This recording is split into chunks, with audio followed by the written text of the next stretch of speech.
Decía, esta semana hay dos fechas que son convites para pensar, para dimensionar, para comparar también, ¿por qué no?, situaciones. Se cumple un año desde que el Frente de Todos se impuso en las urnas y se cumplen 10 desde la muerte de Néstor Kirchner. La verdad que hoy nos superaron con la cantidad de mensajes y de reflexiones al respecto. El paralelismo entre aquel gobierno de Néstor y la actualidad es una constante. Néstor asumió con un país endeudado, empobrecido y principalmente un país desesperanzado.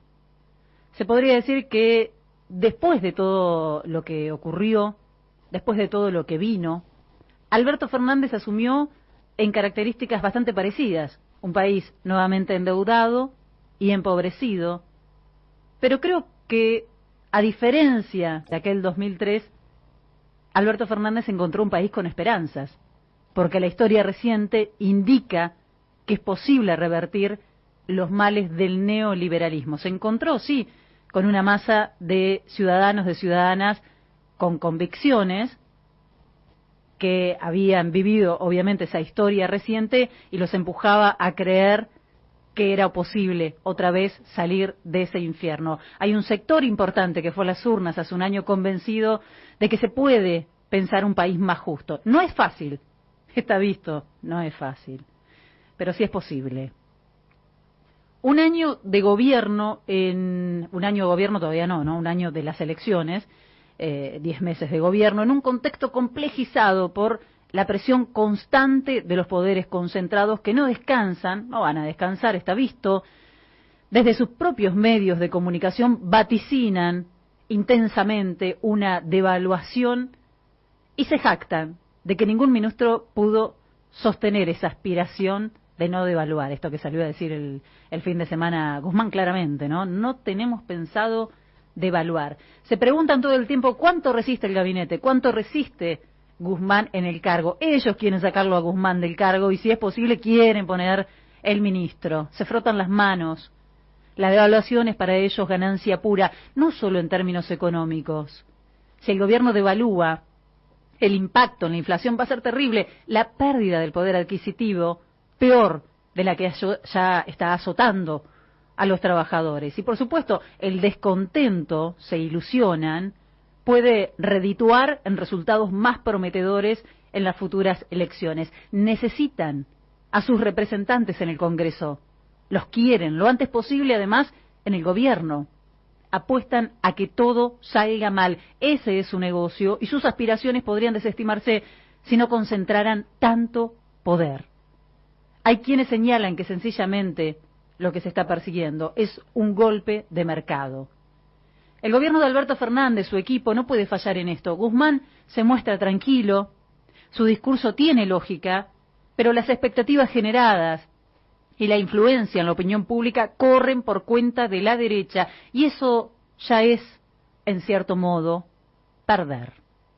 El discurso mediático y la generación de sentido están cooptados por la derecha. La discusión en redes también, saben de esto, están organizados, coordinados, operan en todo el continente, establecen las reglas del juego y claro que no tienen más patria que sus propios intereses.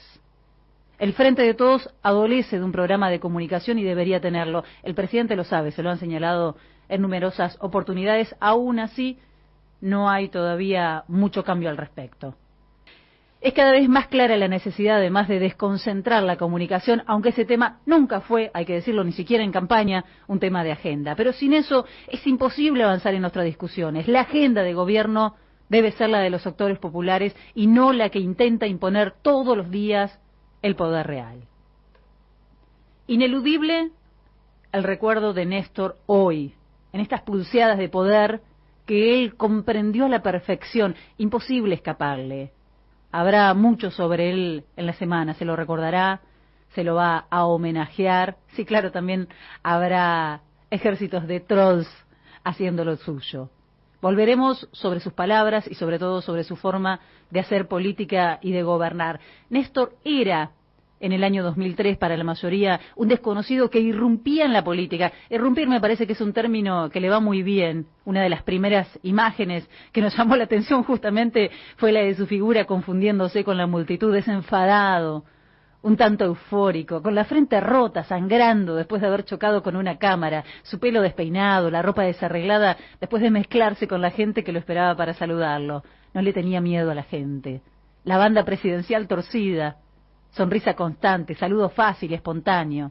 Quizás allí comenzó a llegarles a muchos y a muchas que miraban con escepticismo. ¿Quién era? Ese tipo que rompía los protocolos y que se preocupaba bastante poco por las formas, con un estilo absolutamente directo.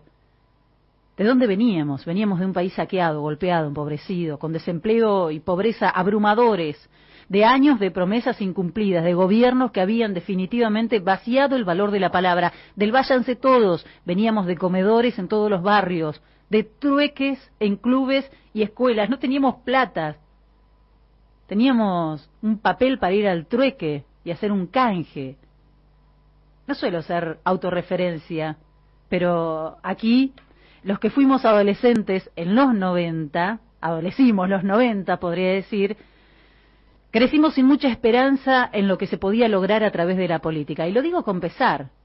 Crecimos viendo privatizaciones, ninguneo a trabajadores, el festín de los mismos de siempre a costa de una brecha de oportunidades insostenible. Vimos a más de un compañero, a más de una compañera abandonando su sueño de llegar a estudiar a la universidad porque primero había que comer, había que volverse a ayudar a la familia. Vimos cerrar las pymes, los negocios, vimos como mucho perdían, lo poco que tenían, lo único que tenían a mano de los bancos. Nos habían enseñado que era mejor no meterse, postura residual de esa dictadura feroz en la que nacimos, y de un desinterés absolutamente dañino en la cuestión pública, en la política, en lo colectivo, que se fue instalando con los años. ¿Cómo es posible que te hagan creer que no es cosa tuya lo que pasa en tu país, o lo que hacen con tu país? Los jóvenes estábamos a grandes rasgos fuera de la política, o en todo caso lejanos a la posibilidad de creer en un proyecto político colectivo, sobre todo eso, expulsados de la posibilidad de soñar en un proyecto colectivo. Y en eso llegó Néstor. Venía de la mano de Duhalde, el dato no era alentador. 22% de votos, más argentinos en la pobreza que votantes tenía Néstor cuando llegó al gobierno. Vale la pena mirar otra vez su acto de asunción, ayer lo estuve haciendo, sus gestos, sus palabras, las banderas que estaban en ese momento. Es también interesante porque es observar las banderas que no estaban, que se fueron sumando después, y las banderas que nacieron después. ¿Cómo es posible además que nos hicieran creer que portar banderas es un acto reprochable? Sabemos a dónde vamos, sabemos a dónde no queremos ir o no queremos volver, decía Néstor ese día. Tenemos que hacer que el Estado ponga igualdad allí donde el mercado excluye y abandona. Discursos absolutamente coherentes con lo que pasa hoy, coherentes con nuestra historia reciente. Pero hasta allí solo era discurso, y lo que vino después, la praxis, es lo que le dio el sentido. Lo que vino después, aún con los errores que se puedan marcar, es lo que llenó de banderas la calle, es lo que trajo los rostros y las voces de los jóvenes a la política. Volver a escuchar a Néstor en ese momento, acompañado por Alberto Fernández, ¿cuántos años pasaron ya, no? 17 años. Con Alberto Fernández es en cierto modo encontrar una brújula para salir de este laberinto en el que el principal escollo son los poderes, sigan siendo los poderes concentrados. Néstor inauguraba una época de ampliación de derechos que después continuaría Cristina. Los derechos humanos, la reducción de la pobreza, la reducción del desempleo, los derechos para los trabajadores, el no al AICA, la UNASUR, las moratorias previsionales, la patria grande. Teníamos un presidente que hacía referencia a la patria grande y que encima encontraba otros referentes y otros presidentes en la región que se hacían eco de ese discurso, y se podía soñar con la UNASUR, se podía soñar con un Banco del Sur. Cada paso tendiente a restituir derechos fue visibilizando eso que después bautizaron como la grieta, cuya fecha de nacimiento nos quieren hacer creer que fue más o menos por ahí, año 2008 quizás, pero que en realidad existe desde siempre y se exacerba cuando se habla de equidad, cuando se habla de derechos y no de privilegios o de negocios. Ese odio que empuja a muchos a creer que es mejor que nos jodamos todos antes de que construir juntos. Mejor que reviente todo antes que reconocer al otro. El odio que moviliza hoy a los patrones del país que preparan un banderazo para la tarde. El odio que los llevó a festejar hace 10 años, cuando llegaba esa noticia que enlutaba al país, principalmente a los sectores populares. Podríamos enumerar, y nos faltaría tiempo, varias políticas implementadas por Néstor Kirchner, lo haremos en los próximos días, pero probablemente lo más importante de su legado es ese, es haber logrado que el pueblo vuelva a creer y vuelva a soñar.